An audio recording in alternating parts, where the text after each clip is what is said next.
So dear students, in today's lecture, we are going to learn about the nomograph, Stokes law and types of rotor. We have already covered the basic principle of sedimentation and centrifugation. So let's start with nomograph. As the name indicated, it is a graph that has three columns. On the first column, radial distance has been given in millimeter. In the second column, RCF has been given. And we know that RCF has no unit because it is a ratio of applied centrifugal field of centrifuges divided by the gravity constant. And on the third column, we have RPM, that is the speed of rotor in rotation per minute. Now, see, we have already discussed what is RCF and now we know the formula of RCF. So the RCF can be easily calculated. But centrifugation manuals usually contain a graph, that is nomograph, that is used for the convenient conversion between the RCF and the speed of centrifuge at different radii to the centrifugation rotor or centrifugation spindle to the point along the centrifugal tube. Now, how can we understand this thing more precisely? See, for a particular centrifuges, the radial distance is fixed.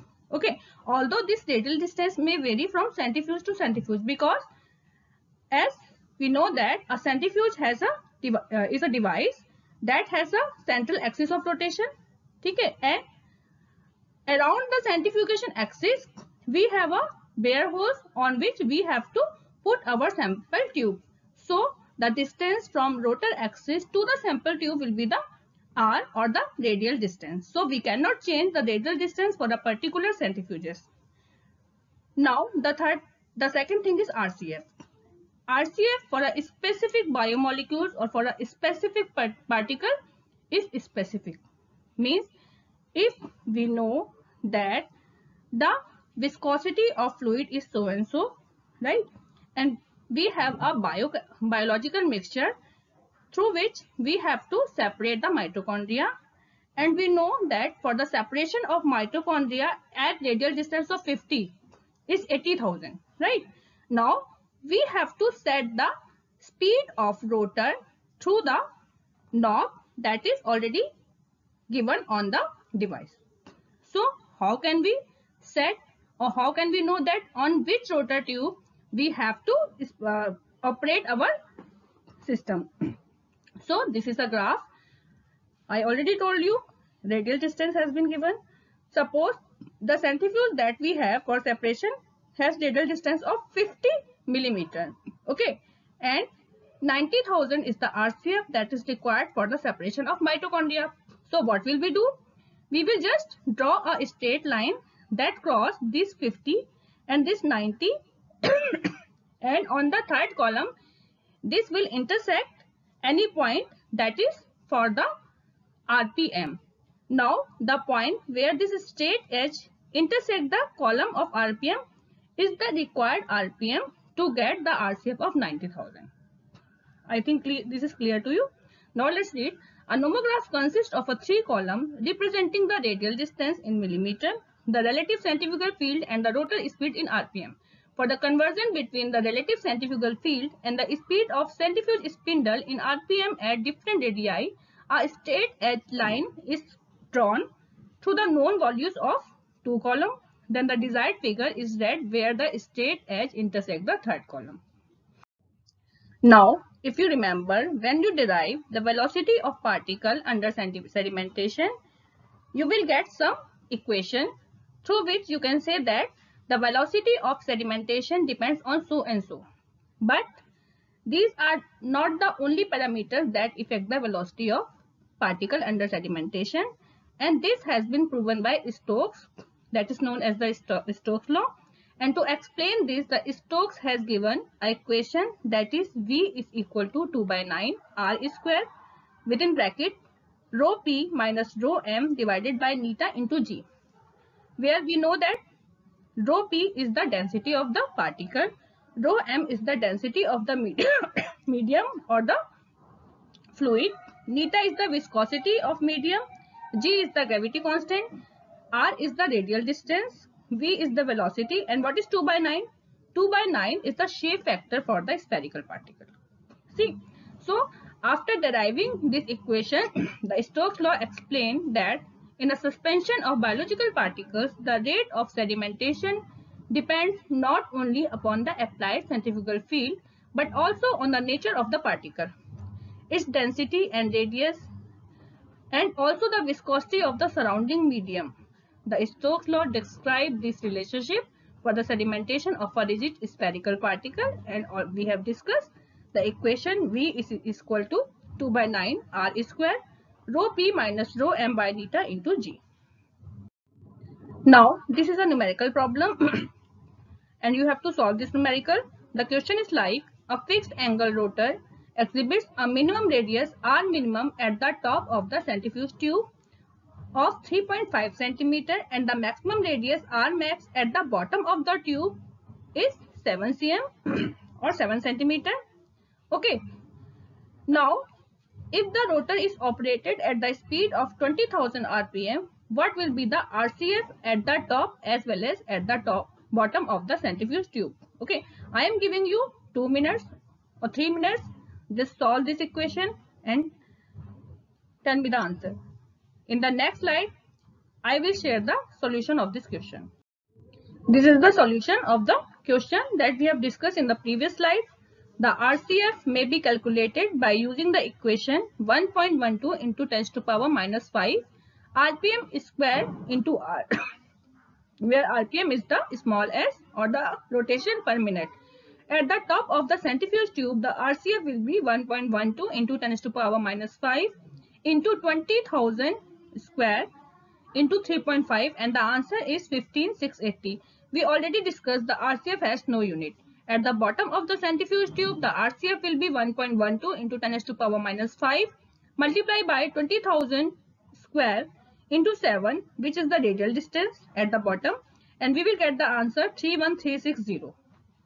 This calculation illustrates that with fixed angle rotors, the centrifugal field at the top and the bottom of the centrifuge tube might differ considerably. In this case, exactly twofold. Right? Now, I know that you people don't know what is fixed angle rotor, which is swing bucket. So that we will discuss in the next slide. Then you will correlate this statement with the study. Now, coming to the instrumentation. So the first question is, what is centrifuge? How can we define centrifuge? The centrifuge is a device that is used to separate components of a mixture on the basis of their size, density, viscosity of the medium, and the rotor speed. The centrifuge is commonly used in laboratories for the separation of biomolecules from a crude extract. In a centrifuge, the sample is kept in a rotor that is rotated about a fixed point that is known as the axis of the rotation that resulted in a strong force perpendicular to the axis. There are different types of centrifuge used for the separation of different molecules, but they work on the principle of sedimentation that we have learned.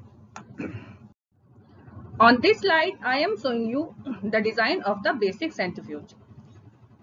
The rotor is closed by the rotor lid. You can see here, this is the lid of the rotor. The rotor is located in a rotor chamber which is covered by a metal centrifuge lid. This is a rotor, this is a rotor lid, and this is a lid, and this is a chamber on which the rotor is placed. The open lid prevents the motor from turning the rotor when the rotor chamber is open. During the operation, the lid is locked. The lid protects the user from being injured by touching a rapidly spinning rotor, and the rotor chamber and the lid of high quality centrifuges are robust enough to survive a rotor failure at full speed. We have used this term rotor so many times. So you should understand that rotor is the main part of the centrifuge. This is also known as the heart of the centrifuge. Rotors in centrifuge are the motor device that house the tubes with the samples. Centrifuge rotors are designed to generate rotation speed that can bring about the separation of components in the sample.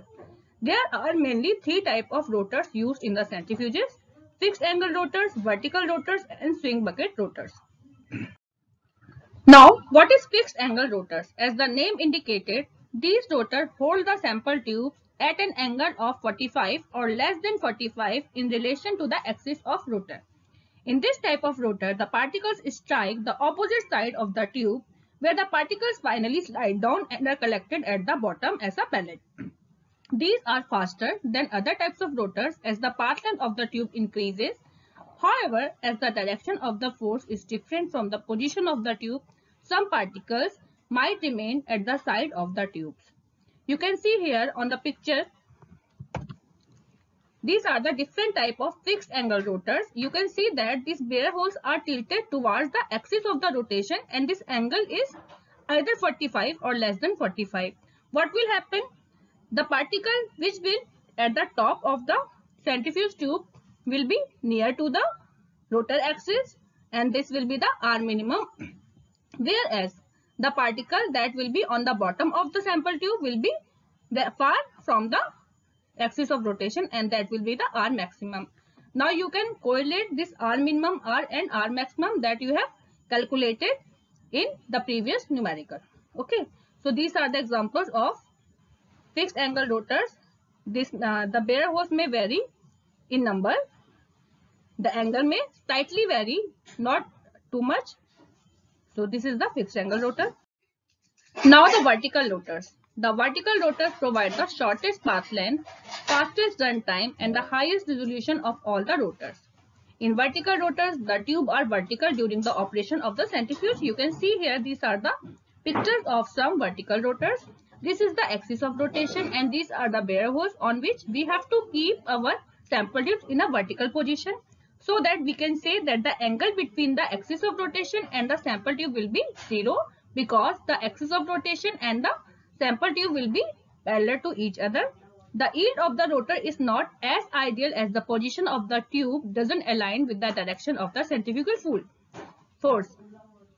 As a result, instead of settling down, the particles tend to spread towards the outer wall of the tubes.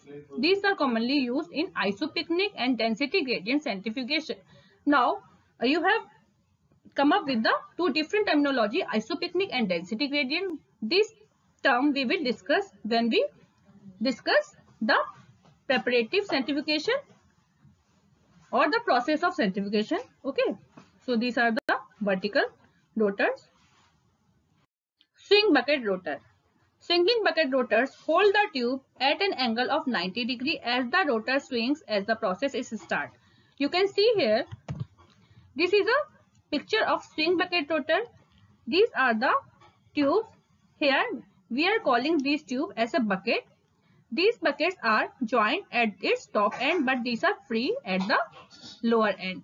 When this rotor spins, what will happen? This tube will take a horizontal position or 90 degrees to the rotor of the axis. Means when we are not running the rotor, the sample tube will be at the parallel of the axis of rotation. But during the run, these sample tube take the angle of 90 degrees with the axis of rotation. In this rotor, the tubes are suspended in the rack that allow the tube to be moved enough to acquire the horizontal position. Suppose this is a tube. When you run this rotor, this tube will come in a vertical position. I will explain in the next slide how this happens. In this type of rotor, the particles are present along the direction or the path of the force that allows the particle to be moved away from the rotor towards the bottom of the tube. Because the tube remains horizontal, the supernatant remains as a flat surface allowing the deposited particles to be separated from the supernatant. Now on this slide, I have drawn some figures so that you can compare the fixed angle vertical and the swing bucket rotor. This is the fixed angle rotor. This is a sample tube. You can see that the angle of the sample tube and the rotor axis is less than 45. This is the rotor axis. This is the vertical rotor. During the run, the R maximum and R minimum of the sample tube will be remain constant in case of vertical rotor. But what happened in case of swing bucket rotor? This is the position of the sample tube when we are not running our process, but during spin, this sample tube turn into 90 degrees so that the centrifuge gives more centrifugal tube, because we know that the RPM also depends on the R, and here you can see that R is getting increased when the sample tube turn into 90 degree angle and the separation happens in this direction. So these are the pictures of different type of rotors for clear explanation. Now, coming to the operation of centrifugation. When we increase the effective gravitational force, that will more rapidly and completely cause the precipitate to gather on the bottom of the tube, and that aggregate or precipitate is known as the pellet. The remaining solution is called the supernatant or the supernatant. The supernatant liquid is then either decanted from the tube without disturbing a pellet or can be withdrawn using a partial pipette. The rate of centrifugation is specified by the acceleration applied to the sample, that is typically measured in revolution per minute, or RCF, that is relative centrifugal field. The particle settling velocity in the centrifugation is a function of their size and shape, centrifugal acceleration, the volume fraction of the solids present, and the density difference between the particle and the liquid, as well as on the viscosity. These are some references from where I have taken material to teach you. Wilson and Walker, you can refer for the study, and some websites I have used for material. So, class, thanks for your patience.